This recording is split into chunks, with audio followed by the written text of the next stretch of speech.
جب ایک قوم یہ فیصلہ کرے اور جی دیکھیں عمران خان نے وہ دیکھیں کیا کہہ دیا، وہ روس چلا گیا جی، امریکہ ناراض ہو گیا.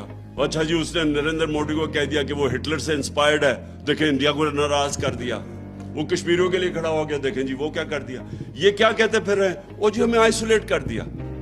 ان کا مطلب یہ ہے کہ آئسولیٹ نہ کیسے ہوتا ہے، ان کے جوتے پالش کرنے شروع کر دو، ان کے پیروں میں گر جاؤ. ان کا مطلب یہ ہے کہ لوگ اس کو اچھی فورن پالیسی کہتے ہیں. یہ فورن پالیسی تو آپ 50 سال سے کر رہے ہیں، تو اب تک تو پاکستان کو سپر پاور بن جانا چاہیے تھا لوگوں کے جوتے پالش کر کے.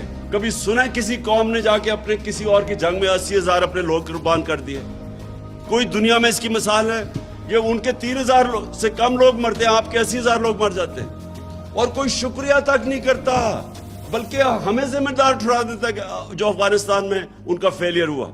اور میں جب یہ کہتا ہوں کہ پاکستان نے تو تمہارے لیے قربانیاں دی ہیں، اور مجھے آگے سے کہہ رہے جی یہ نہ کہو وہ امریکی ناراض ہو جائیں گے. میں صرف آپ کو یہ چیزیں اس لیے بتا رہا ہوں کہ اگر اس طرح کی ہم اپنے آپ کو ذلیل کر کے سمجھتے ہیں کہ پاکستان کوئی پیر پہ کھڑا ہو جائے گا، غلط فہمی میں نہ رہے.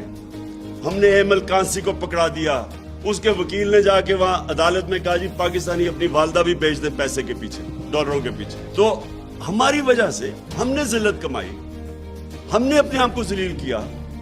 اس کو دوسرے کو ایک رمزی یوسف اس کو پکڑا دیا. ریمنڈ ڈیوس نے دن دہاڑے آگے 2 پاکستانیوں کو قتل کر دیا، وہ چپ کر کے اس کو واپس بھیج دیا. پھر 400 ڈرون اٹیک کر دیے. کبھی ہوا ہی نہیں کہ دنیا کی تاریخ میں کہ آپ ان کی جنگ لڑے ہیں، وہ آپ کے اوپر ہی ڈرون اٹیک کر رہے ہیں. اس کی کوئی مثال نہیں ہے. اس سے اگر ہم نے یہ جوتے پالش کیے اتنی شیملیسلی اپنے آپ کو ذلیل کر کے، کیا اس سے کوئی فائدہ ہوا پاکستان کو؟ آج گرے ہوئے پیروں میں. اس طرح کبھی قوم نہیں بنتی، کبھی آج تک دنیا کی تاریخ میں قوم نہیں بنی.